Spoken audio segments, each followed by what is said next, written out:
Bribtu FN, anggota Polwan yang bakar suami mengungkap penyesalannya setelah melakukan aksi tersebut.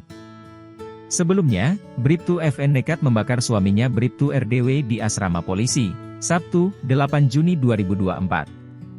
Akibat kejadian tersebut, Bribtu RDW mengalami luka bakar hingga 90% kemudian meninggal dunia pada Minggu, 9 Juni 2024, di RSUD Wahidin Sudirohusodo Kota Mojokerto. Ternyata saat kejadian Bribtu FN juga menolong korban dan membawa suaminya ke rumah sakit tersebut. Hal ini diungkapkan oleh Kabid Humas Polda Jatim Kombes Dirmanto. Menurut Dirmanto, Bribtu FN sebagai tersangka pasca kejadian bertanggung jawab menolong korban yang merupakan suaminya. Bribtu FN membawa suaminya itu bersama tetangganya yang juga saksi. Sesampainya di rumah sakit itulah, Bribtu FN merasa bersalah dan sempat mengungkap penyesalan.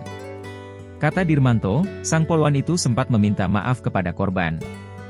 Nahasnya, Bribtu RDW meninggal dunia.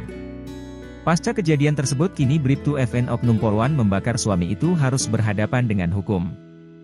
Bribtu FN sudah ditetapkan sebagai tersangka. Oknum anggota polisi Polres Mojokerto Kota itu dikenakan pasal berkaitan dengan KDRT. Selain itu, Bribtu FN juga melalui penanganan hukumnya antara prosedur penanganan kode etik Polri dan tindak pidana umum.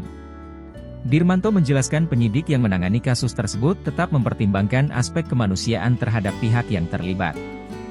Kabid Humas Polda Jatim itu juga mengungkap kondisi terkini pelaku Bribtu FN tersebut. Ia mengungkap kondisi terkini Bribtu FN mengalami syok dan trauma atas kejadian tersebut. Pihak penyidik sudah melibatkan anggota tim psikiatri dari pihak bidang kedokteran dan kesehatan, Bidokes, Polda Jatim, untuk memberikan pendamping psikis terhadap Bribtu FN dan ketiga anaknya. Download Tribun X sekarang, menghadirkan lokal menjadi Indonesia.